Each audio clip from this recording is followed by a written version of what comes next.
Hello, we are here today on June 28th, 2019, in the basement of Phu Nhuan Library in the Digital Media Commons. My name is Tiffany Sloan. I'm AnhThu. And today we're interviewing. We have a translator here, Mr. Phu Nhuan, and then we also have our interviewee, which is Phu Nhuan. And so today, Mr. Nhuan, we wanted to ask you, first off, can you tell us about your early life in Vietnam? I was born in 1940 in Phu Nhuan in Saigon city. During the wartime, the World War II, and between a lot of conflicts between the Japanese troops, communist troops, and national Vietnam troops. And my mother died. I was just a few months old. So my father took me to the center of Vietnam, where my grandparents live.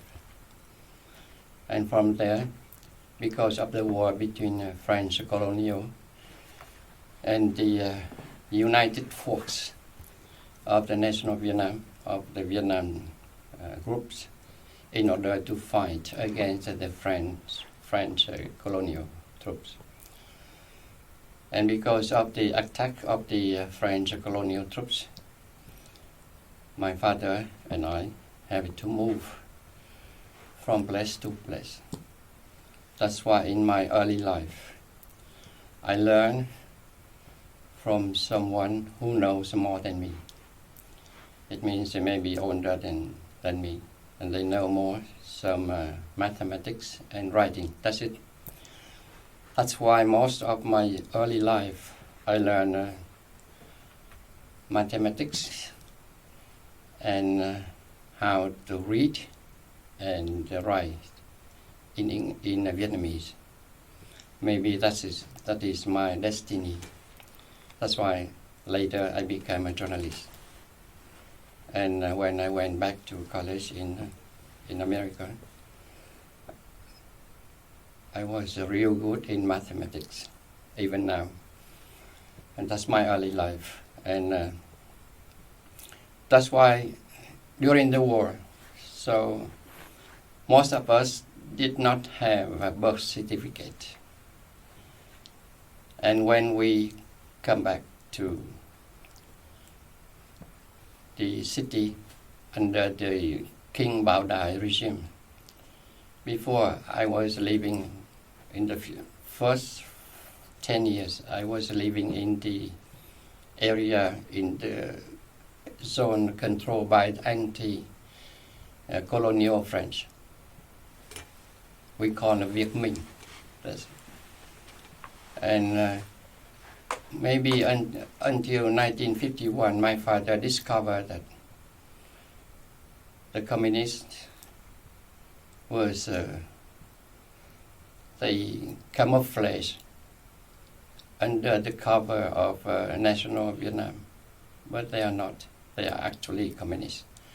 That's why my father moved back to the area controlled by the King Bao. And at that time, I was about 11 years old, 1951. That's my early life. Can you talk a little about some values or customs that you learned from your family or your community? Oh, my family and my country. As you know, as I said before, I was born during the war. So my culture, my family is not like in America. In America, play hard, work hard, play hard. My culture is work hard, play less. We spend less than what we have because we don't know what happened tomorrow. Maybe tomorrow we don't have enough rice to eat. That's why that's my way. And I still keep it that way up to now. You are my children now, born in this country. They may buy football ticket, $300, but I never do that. I never can do that. when most of my generation do the same as mine. That's my culture. And it's good for me because I heard some financial advisor here, always spend less than what you have, and below your means, and within your needs. That's my way now. That's also my culture. So you said that you didn't really have formal schooling in Vietnam. Can you talk a little bit more about your academic career in Vietnam? Formal school. Okay. Well, after I went back to the area, the city controlled by King Bao Dai government, I went to a public school. And the last one is Phu Nhuan High School in Saigon. In the same class, same level like him, the same Phu Nhuan High School. 1961. I graduated high school in 1961. After that, I attend pharmacy college of pharmacy in Saigon University, because my father was a doctor in Oriental medicine.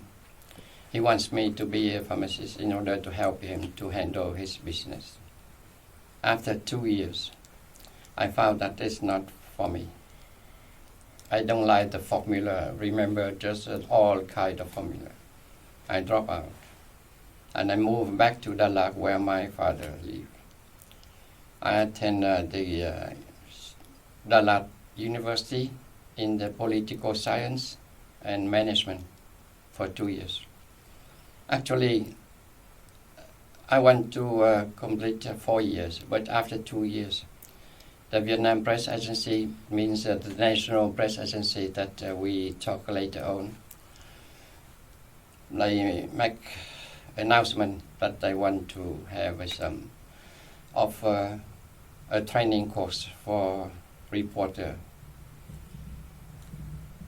for the young people who have at least 2 or 3 years in university education. And I applied, and I passed. And then after a training course, I became the first young reporter in Vietnam trained by American professor.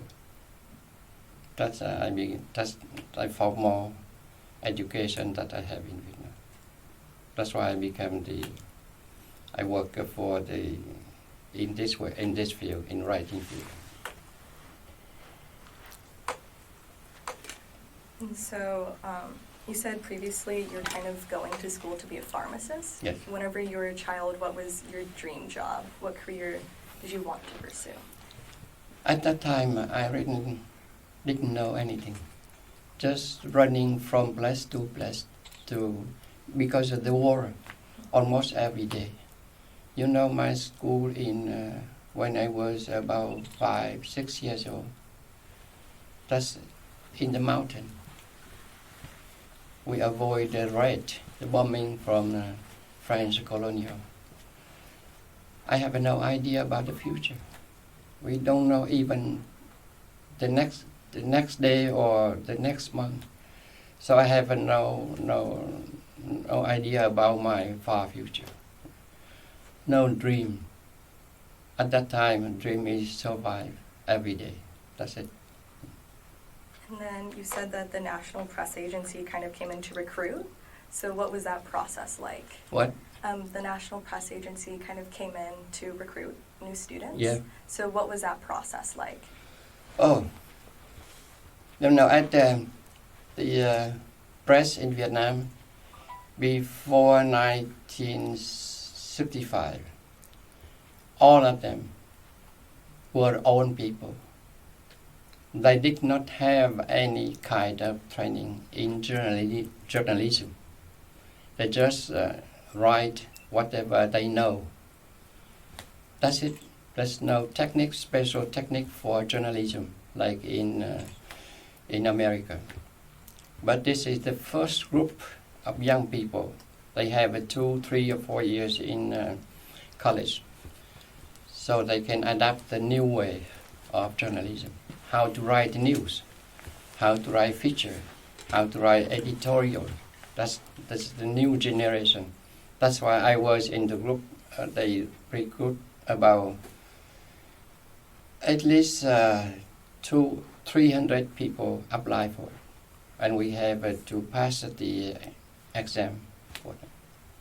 And I was among the about 50 was admitted to be in that class. Just about 50. And after that, about 30 of us passed the final exam to be a journalist, young journalist at the time. About from 20 to 25 years, 1965. And so, what did they kind of teach you about journalism in that school? Oh, a lot of things.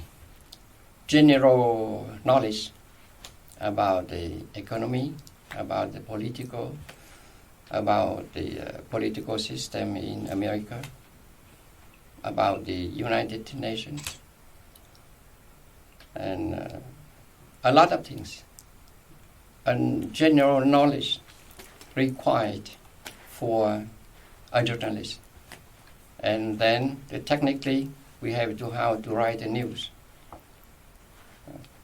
how to write a feature, how to write editorial. That's what we need to be a journalist at that time.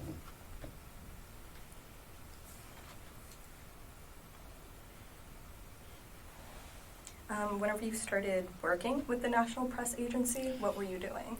Yeah, before that, after I graduated that training course of the National Press Agency, they call briefly the Viet Tân xã. It means Vietnam Press at that time. But now, if you go to the website of Vietnam Press, this is from the current administration, not from the South Vietnam before they disappeared. I applied for the war reporter for the National Broadcasting System. That's Radio Saigon. They have a system along the South Vietnam, everywhere. Because at that time I was young, I want to see what happened on the battlefield. So I want to embed in the military unit of South Vietnam in order to make live report through the radio station. And because at that time the war situation is very intense, very fierce. So most of the time the airborne division unit have to jump into the stronghold of the enemies. At that time was Viet Cong or communists.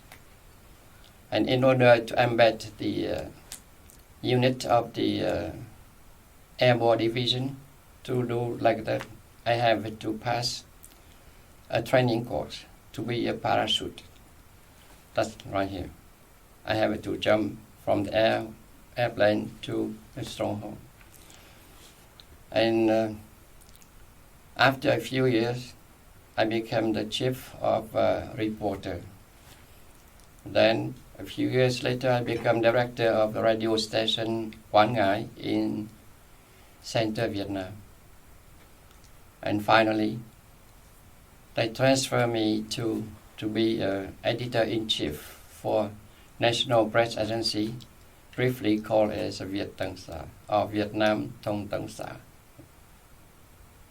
So, like AP or AFP in France or AP in America, like Reuters.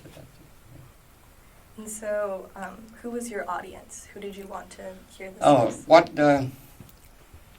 For the press agency? Okay.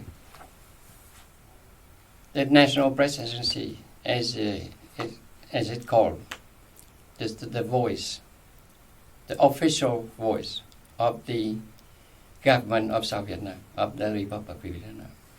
That's why our audience is around the world. Any country, they know how about the point of view of the South Vietnam government. And that's why all embassy, consulate in Vietnam, all of ministries of the government, and almost the 40 or 50 newspaper published in Vietnam. They want to know because we have all kind of news, not about Vietnam, but from America, from France, from our allies, from the North Vietnam, from China, from everywhere. That's why very broad audience. Anyone needs to know about Vietnam, South Vietnam. They need our Vietnam. That's what our news.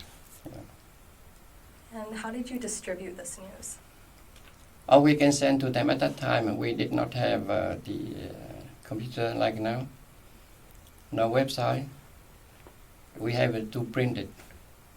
I don't know how to Ronio even. We have to print it by Ronio machine. You know Ronio machine? Copy. The copy, Like not a really copier. copy. Yeah. But very early age. And then we just say copy, and then we staple it, and then distribute to anyone who order and ready to pay for it. And then how did the National Press Agency form? Do you know about that? Form? Yeah, how did it Okay. become an organization? Oh, we have about 200 employees, half technically, and administration management. Not half, 1/3, and 2/3 are for us under my control. My direct post is General Secretary, but I help him as editor-in-chief. I control all of anything go out before that, have a go. I have it. I approve it before that distribute. So we have a French section. So we we have a translator to translate all French news into Vietnamese. We have the English copy section to translate all of Chinese section from Chinese. From Khmer, it means Cambodia. So we have a lot of section. And then that's a translator. And we have a special correspondent almost in any embassy that we have a public diplomatic relation with. And we have a correspondent around the country, because in each province we have information office. So in that office we have a correspondent. They have a duty to report to us every change, every news in that province. And in the central office we have a special group of reporters. They cover all kind of news in the central in the city, in the capital, Saigon capital. So we have many sources of news come from my desk. That's why at that time even I was about 34, 35, but very busy every day. That's why I said work hard, play less, almost nothing at that time. And so can you talk about your experience as a reporter and how that prepared you to be editor-in-chief? A reporter, so now this is wartime. I saw a lot of things happen on the battlefield. The people die every day in front of me. Not 10, not just 100,000 of them. And I saw a lot of widows. They come out to take home the corpse of their husband. So I want to report all kind of things during the war to my audience. That's what my dream. And even now, whatever I know, I write on my Facebook, on the internet, to share my feeling with my audience, whoever you want to read me. Because I work very hard and very seriously. That's why my boss always choose me to be a leader of the group from the beginning. Just I was about 25, 26. I was the chief of the reporter group in the big office. And finally, I have an editor-in-chief. It's not easy post at all. It requires your effort, your concentration, your thinking. That's why I talk to my son who, before he wants to be a journalist. To be a journalist, you don't have enough time to sleep. Your brain has to work 24 hours, 7 days a week. Just an example, at 5 o'clock in the morning, president of some country died. Just say President Kennedy died, for example. If you don't know it at that time and you sleep, and 6 o'clock in the morning you come up, you go to the office, you don't know anything. You are not journalist. You give on the radio, if your news comes out just after 1 minute, you out, you fail, you see. That's why when I work hard, seriously, with all my effort, with my mind, that's why they chose me as editor-in-chief for National Press Agency.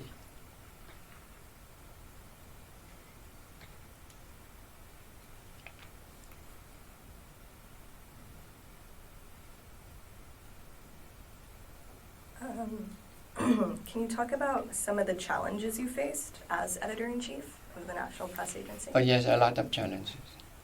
Because it is the official voice of the nation. I have to be careful. Every day I have to listen and read about all information about what the president wants, about the general on the battlefield, on the military zone, what happened over there. And you know, anywhere, not everybody is good. There are always some good, some bad. Even here, you see, everywhere. Even in the government, even in the army, even in the university. Because I was in, I know. That's why you have to know who is good, who is bad. But the bad is a general. If I hurt him, if I tell something true, he may kill me during the war. It's a lot of challenge. I have to be very, very careful about approve some news to go out. That's a big challenge for me every day. That's why I told you, I work very hard, almost no play at that time. And then can you talk about some of the rewarding parts of the job, like some things that you really enjoyed? That's what I say. They chose me to be a leader, a chief, always on the top. From I was just 24, 25 years old, up to the end of the Vietnam War. That's a big award, and I was so proud of it. And now I'm still proud of it. And then can you talk a little bit about what happened to the National Press Agency when the war ended? Yes, I just said before, there's management, human resource, financial, whatever, management. That's 1/3 of the agency.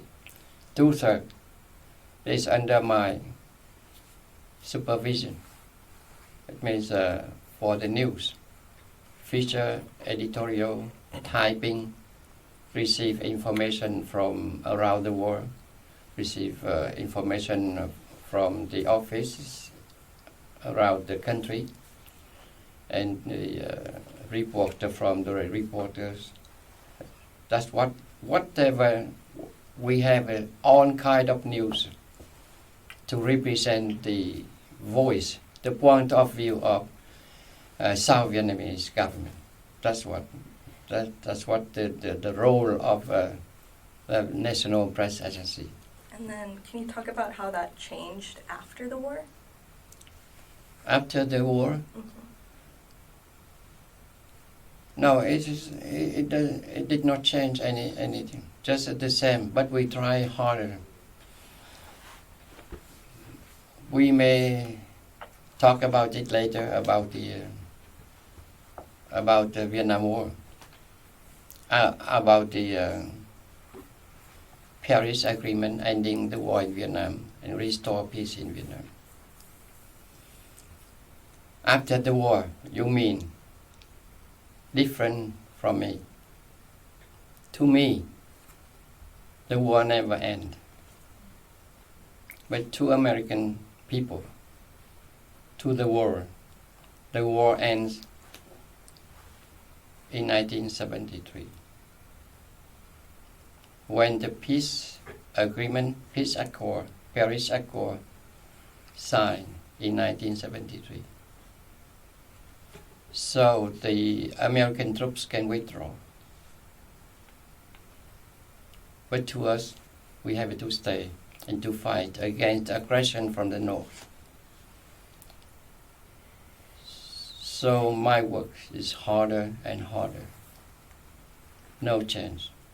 That's the big change. It means if change is big change, very hard.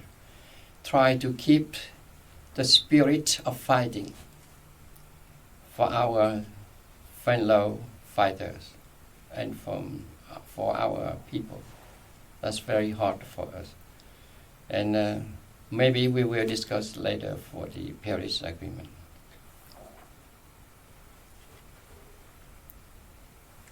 Can you talk about some significant achievements that you think the agency made while you're editor-in-chief? Oh yes, we did the best to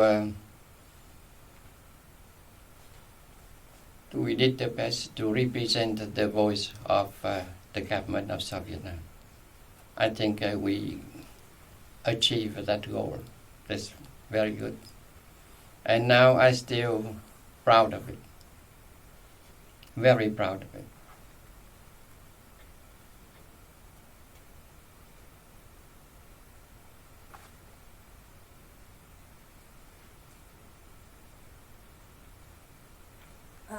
I guess we can move on to talk a little bit about the Paris Peace Agreement.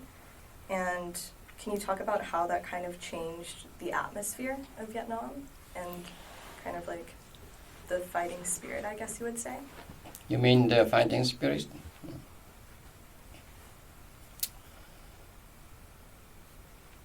It's a catastrophe. It's big disadvantage for the South Vietnam people. As you know, South Vietnam troops, the government never sent troops to invade the North Vietnam.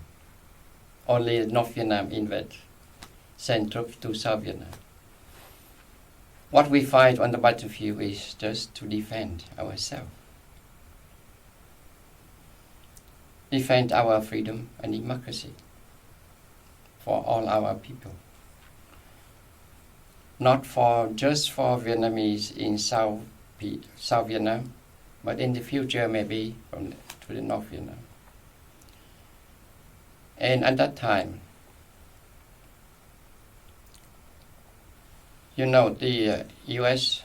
government tried to replace French colonial troops in South Vietnam. For what? They tried to prevent the communist wave, go south to maybe to Malaysia, Singapore, to Indonesia, to Australia. They try to prevent the way, communist way. And that's why they try to help us, how South Vietnam, to fight against the communist troop from North Vietnam. After about 1973 is about 8 years. Not wait. We do not have it to wait until 1973. But since 1978, after 3 years from the date that the U.S. troops set foot in South Vietnam, 1965, because of the anti-war in Washington, D.C., and because of the need of the President Nixon for his campaign for president, they tried to withdraw from South Vietnam. And how to do that? They have to negotiate with North Vietnam secretly. And they got the deal that even Nixon and Kissinger expect the North Vietnam to violate, and the South Vietnam will collapse. But they do it anyway.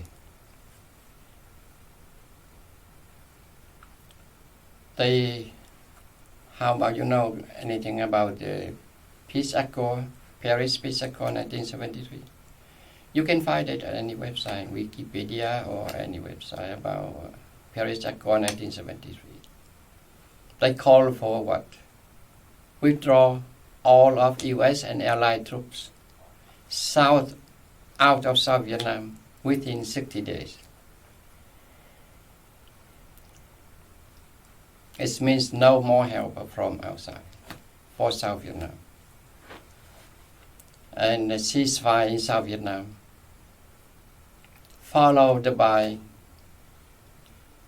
delineation, draw the map between two zones controlled by two different sides, one by communists and one by South Vietnam government.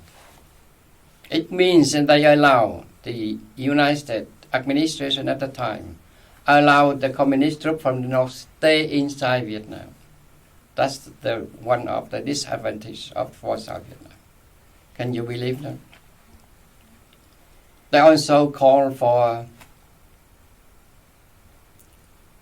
no introduction of war materials from outside into South Vietnam. No more war material, no supply, no ammunition, nothing from America and allies, from the United States. And no introduction any military personnel from outside into South Vietnam. At the same time, the North Vietnam were free to do so. They continue to receive supply, ammunition, war material, military personnel from China, from Soviet Union, from East Europe, from Cuba, from everywhere. You see the difference. It's not fair for South Vietnam. How could South Vietnam, with about 20 million people and about less than few hundred soldiers, the America gave us airplane, but now no fuel. We have tanks, but no fuel, no ammunition. We have a lot of guns, no ammunition. What could we do in that situation? How could we survive? Anyone can survive. And you talk about the spirit, fighting spirit of South Vietnam. Even in that situation, we try to fight. We continue to fight after at least 2 years, 73 until 75. Who can do that? John Kerry said that we in South Vietnam soldier did not want to fight. It's a lie. If you are students, you can read more story about Vietnam War. One of them I propose. I suggest you to read the book of Larry Bergman, No Peace, No Honor in Vietnam. And you know, that's the other side of the war in Vietnam. And you talk about the fighting spirit. Just say American troops first. At that time, most of them about 18, 20, up to 25. That's very young, like you. You live in this society, in high standard of living. You have everything. Now put on your war zone, in the jungle, mosquito, insect, everything. How about your fighting spirit in that situation? And I can say, that's why the President Ngo Dinh Diem in 1963, 1960, 61, the Kennedy administration, they want to send troops to South Vietnam. But President Diem refused it. What he asked for is military aid. Give us gun, give us enough war material, and we will fight against the communists. Because we know North Vietnamese communists are Vietnamese. And we are Vietnamese. We know Vietnamese. We can fight in the very, very tough situation. We can eat any kind, we can fight in the jungle. But American troops cannot do that. So you can think about the fighting spirit of each group. And in the last 2 years, we fight in what? We fought nothing. We have a gun, but no ammunition. No, sir. We have a cannon, but no, sir. Airplane, tank, no fuel. What could we do in that situation? They say, why we collapse? How could we not? You see, that's my feeling about the ending of war, not restore peace in Vietnam. No, not at all. And now, if you look at the situation in Vietnam, you know, it's very bad for Vietnamese people.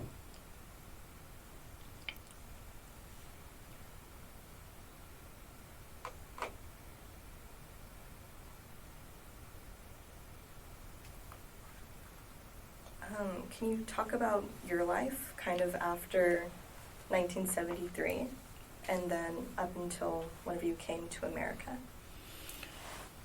Actually, after the 1975, I was put in hard labor concentration camp, like many hundreds of officers in South Vietnam, for almost seven years. As you know, concentration camp in communist country, you can imagine. You work very hard every day, labor camp. And even people outside the camp, most of people don't have enough food to eat. No rice. They have anything else. They find anything else to eat. And now we were in a concentration camp. It's very hard for us. and they bombard me every day with the communist, ideology or whatever. Now, Ho Chi Minh, about Ho Chi Minh ideas, ideology or communist is the best way to build the country, whatever, every day. Work hard every day, and at night we have something they said, learning, the communism.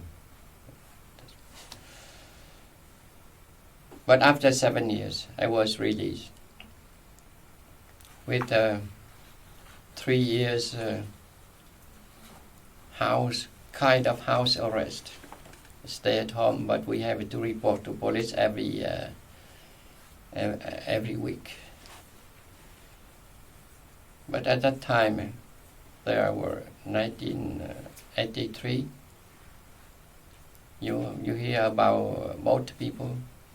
So I tried at least 8 times to escape by boat.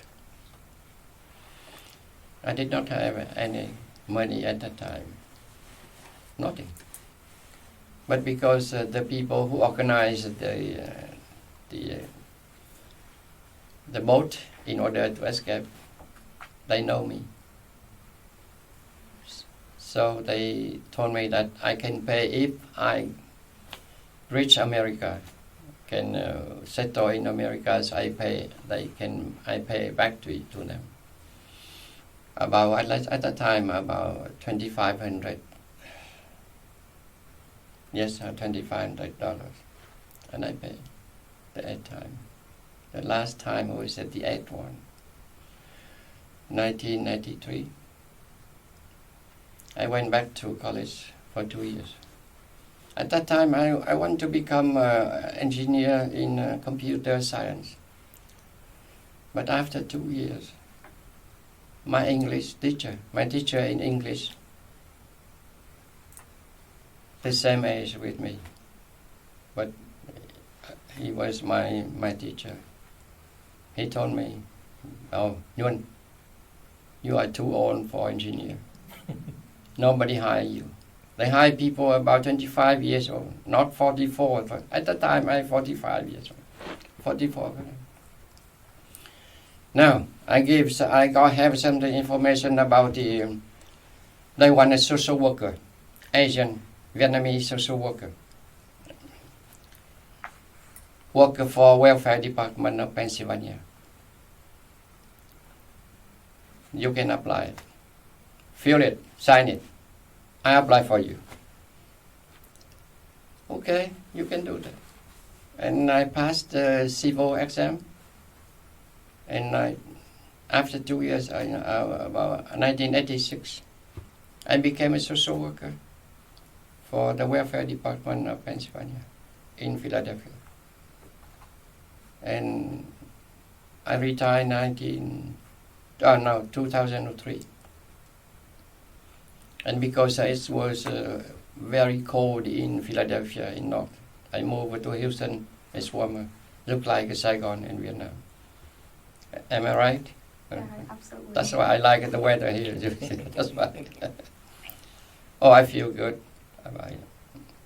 And so was Pennsylvania the first place you came in America? Yes, because at that time my sister and brother lived there. That's why I sent me. And then whenever you came over, did you come alone? And then meet Hello, him? with my niece. And What then, niece? did you meet your wife in America or whenever you were in Vietnam? No, after 7 years in concentration camp, I know that at that time we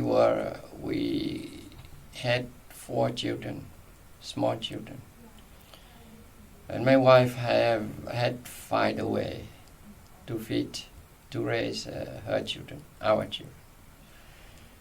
And because of a special situation, we divorced. After 7 years, she has to work for people who are in the system. So they have to be kind of communist. That's why we could not live together anymore. So I escaped by myself. It's a sad story, but now, after now, I still send money to her. Almost every year. I gave her my house. The big house in Saigon now costs a lot of money in Saigon city now. You cannot imagine the price of the real estate market now. Maybe $1 million for that house. But okay, we contact each other. We respect each other. No, that's good. And so, what were your first impressions of America when you came in Philadelphia? First impression? Okay. It is hard for me. Before I came to the United States, I have a high expectation about the Philadelphia, where they have the Liberty Bell and everything. I learned about it. But because that's the main reason, because my brother and sister were refugees too. They have to rent a house in a very, very poor area. That's why when I entered that house, I was so disappointed. But okay, most of us went to college. Because they asked me to go to work right away. But no, I have to go back to school, go to college. And I applied for guaranteed student loan. And I attend college. And then become an employee of the state. And now I have insurance of the state of Pennsylvania. I feel happy about it. Not much, but just enough to be happy. And so, what did you start doing when you came to Houston? Now I retired. Oh, okay. And I still not work, but try to have some activity with the community. With Dr. Dang, we have a lot of things to do for the community. Can you kind of talk about what you do with the community? It's not specifically, but whatever I try before, this community was represented by the first generation, the old people. But about 6 years or 7 years ago, Dr. Dang and me and my friend, we agreed to convince the younger people, the younger generation to do community work. And at that time, I tried very hard to fight against the old generation and to help the young generation replace us. And we succeed. And then now if you go to the Vietnamese Community Center, you will see young generation. They are engineer, they were doctor, realtor. That's the very, very active representative. So that we always try to fight that way, even now. That's the way I try to do in my 80s. And then, do you have any values or stories you hope the next generation knows? Not me, not much. Just regular, normal people. But if you ask about my dream for the future, my dream is the ending of communist regime in Vietnam. Restore peace, restore freedom, restore democracy for all Vietnamese people. A lot of people ask me, why you are too old? I'm 80, what are you doing now? No, that's my dream. for my people, not for me. If for myself, oh, I'm happy here. I'm not rich, but I almost have almost everything I want to. Some kind of wine, I can have it. Some kind of cognac, I can have it. Medication, I have it. I have insurance from offered by the government. I have almost everything I want to be. I have a house. I pay off. I have a car. Why do I have to care about the people in Vietnam? Because my heart is there. I want my people live in freedom, in democracy, with all kind of value. They can say whatever they want to say.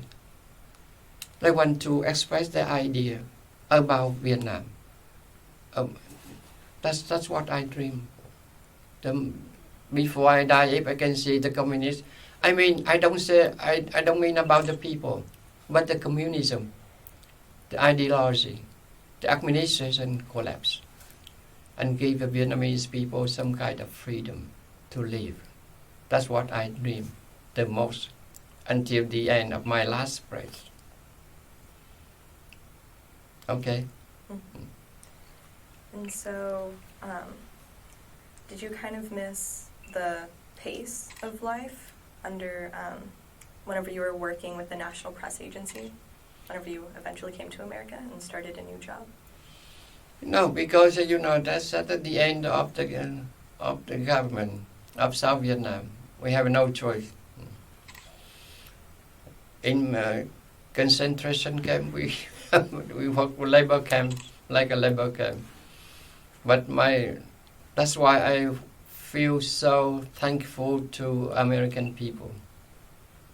They open arms to receive us, to help us to make a new life here. That's why I feel so happy every day. I swear to you that every day, when I have enough, one bowl of rice, or one piece of steak, one glass of wine, I always thank God, thank people here. That's what I have. I don't need a Ferrari or whatever luxurious life. No, that's enough. That's my happiness. What I think about is, of course, I'm a U.S. citizen. I care about this country. But at the same time, my heart is still there. Because I lived there for 43 years. I grew up there. That's why I still miss my motherland. This is my country. But Vietnam is my motherland. So still in my heart. That's I always think about. And then whenever you were working as a social worker in Pennsylvania, did you enjoy watching music? Yes, I did. Yes, I did. Many times. Just say I confess. This is not good to tell, but when I sit in this table, I interview people, the welfare department. A lot of people come in to apply. They sit on the other side. I sit on this side. I interview them, everything. I ask myself, oh man, you have to be on the other side. But that's why I told my clients always, if they are young, a lot of them abuse the system. A lot of younger have children at the young age, 16, 17, 19. And because the children don't have marriage certificate, so they say that the younger with dependent children, they can continue to collect welfare. I told them, look at me. My English is not real good. I'm not a native speaker. I came here, very hard situation. I learned English from Vietnam by book, not by ear. That's why very hard for me to listen to understand what people say in this country for the first few years. And you are native English. Just try to learn something, some skill. Go to community college. I help you.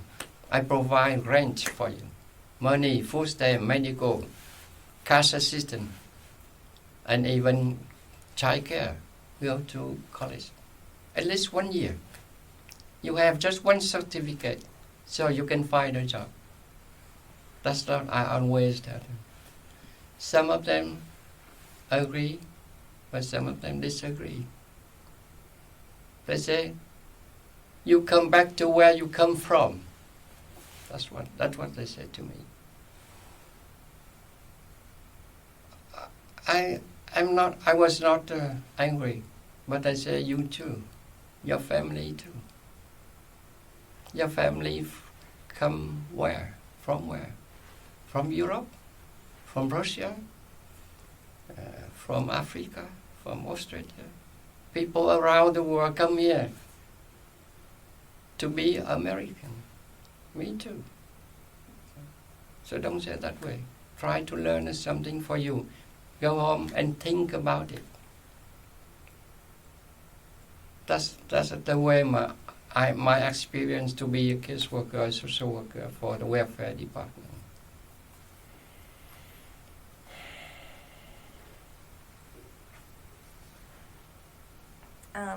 Looking back, what would you say is one of the biggest accomplishments that you're the most proud of in your life? Not much. Just working hard, play less. That's it. Even now. That's why I always tell my children and grandchildren that work hard and always honest to yourself. You can lie to anybody, but you cannot lie to yourself. You know you. That's an honest, working hard. That's my way of life. Very simple, but not easy. And so, if you had the opportunity to do it all over again, would you do everything the same, or is there something different that you would do? Almost the same. With my principle, that's my way. And if you, my way of life, to anyone, to my friends or anyone, you always yield 1%. Many people say the 50-50, just equal between you and other people. But to me, 49 to 51, that's my way. I am ready to yield 1%. 49, you can get 51. But if you come forward, 52, 53, 54, 55, I stop there. No way, no more with you. I try to avoid. That's my way of life. I always tell my children that way.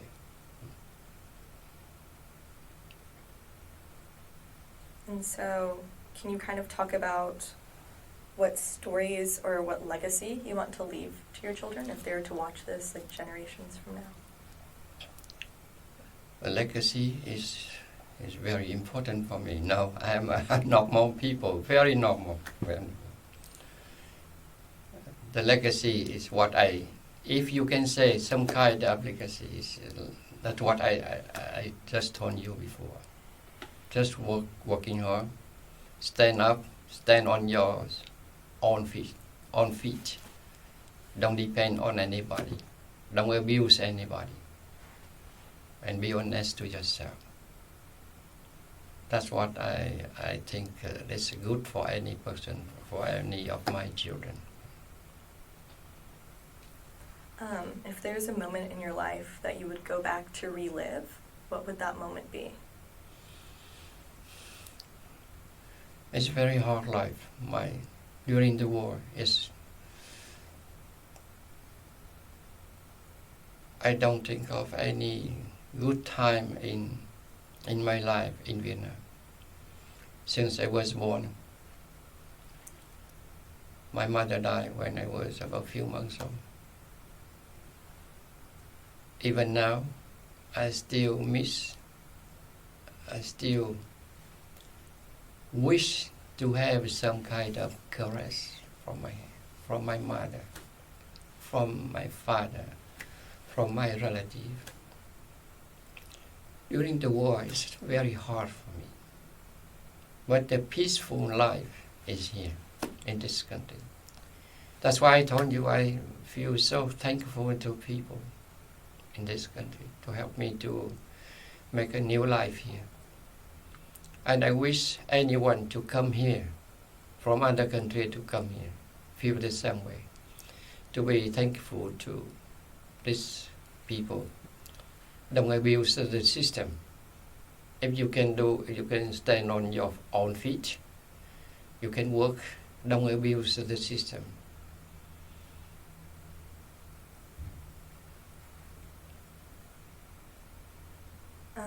Are there any changes that you would make to the Houston Vietnamese community? This is a big for me, big question for me. But I wish that they will have to get together more in order to build a good community. But it's very hard. You know why? Because the war in Vietnam divide us.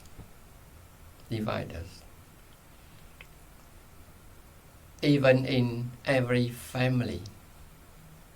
In my family, there are some go to the north to join the communist force. Some we are still in Vietnam and in South Vietnam. So divided even up to now. And even in Houston, the first generation were real refugees, political refugees. But after that, a lot of people come here not refugees. They come here because of many reasons, for learning, or because of business. They can do business here. A lot of many other reasons, not political reasons. That's why we have a mixed community here. A lot of people come from communists. A lot of people come from the South. So actually this community become divided by many factors. I try that they will understand each other. And we are in America now. What we want, we have a good life. If we go to work, there's no reason to be homeless. Now you have a good time here, but please don't forget your motherland. The people in your motherland, they also need the freedom. They also need democracy. They also need a good life. They don't want their home, their piece of ground taken by the Communist Party. They want to express their idea. Feel free to do so. That's what I want always talk to my community group in order to look at the future for Vietnam and even in this country. Because we are citizens of this country, we also have a responsibility for this country.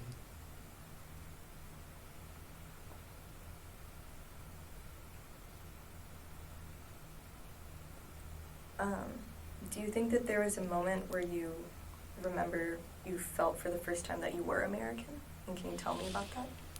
Not real American. I'm half and half. You know, I grew up in Vietnam 43 years. And I came here about less than 40 years. Not equal. Even my way of life now is kind of American way. When I learn the freedom here, that's in my blood now. That's the American way. But the other side, I still have some way of Vietnamese culture. The food I eat, vegetable I eat, you cannot eat. They were so strong. The music we listen, not American music, not much, a little bit, but most of the music I learn, I listen. So half, now for my generation, half Vietnamese, half American, not real American. But it's good, you see, in any ethnic group, from Africa, they still keep their own way of Africa. Even they live here for many generations. Half and half, I think it's good. That's why they can enrich this society.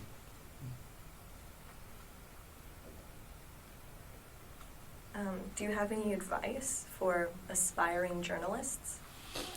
As I told you, to be a journalist, you have to work 24/7. And you have the responsibility to tell the truth. Truth is the first thing whenever you write the news. There are many factors in the condition for news, a good news, but the most one is truth. And if you cannot tell the truth, don't say anything. Don't lie. That's what the way of my life as a journalist. If I cannot tell the truth, I keep silent. Even I know that sometimes you keep silent before crime. You may some kind of agree with that. I know that. But if you cannot during the wartime, that's my way of life in my principle during the wartime. You don't lie. If you cannot tell the truth, just keep silent, avoid it during the wartime. Because you cannot tell the truth, all the truth. To let the enemies know everything about yourself, it's very dangerous. That's my principle when I work for National Press Agency. Do you have any more questions? Yeah. Have you ever gone back to Vietnam after you left to America? Just one time. Mm-hmm. So when was it? About 2005. Did you notice any changes compared to when you left the country? Were there any big changes? A lot of change in material, what I mean, the new house, Yeah. New building, a lot. But if you go to the countryside, Yeah. because I had to go to the countryside to remove the remain of my grandparents and my mother to cremate it and to spread on the ocean. That's my only reason I went back to Vietnam. But in the countryside, the life of people still very, very poor, very hard. Because you see, I bought some incense, hương, nhang, hương. I gave them just $1. Oh, I feel so thank you so much, just $1. Or my relative, I gave them $5. At that time, about 100,000 or something. They feel so happy, real poor. I know. I look at on their face. A lot of people, my relative, much younger than me, and look like my brother, my older brother, just very hard. Okay. But now it's getting worse. You see the building, Everything new belong to whom? The government. The government, the party, the businessmen, the foreigners, not to the people, not of the people. We have to look at the Vietnam that way, because I care about my people. Anywhere, even in this country, you look at the people, not look at Mr. Trump or his family. You look at the people living around the country. That's why I always worry about it. On my Facebook, always something. Even now this morning, I saw on the video clip, the whole village was taken by the government. They pay them $1, just an example. They sell it $1,000 one square feet. What is it? A lot of people cry every day. In my cell phone now, I can show you later. That's why I want always care about the people. I hope that when you finish, do you plan to go back to Vietnam to work or stay here? I actually don't know. I'm keeping my options open, so. Okay. Yeah. But even you live here, you can help them, your people. Yeah. Many ways to help. Yeah. That's okay? Yeah. Do you have any more questions? No, I'm good with it. Yeah. Okay. Okay. Do you have anything else you would like to share with us? So no, that's what I can say to you. Thank you so much. Thank you so much. Thank you so much. Like for- a discussion, That's good. Yes, Thank you. All right. That's good.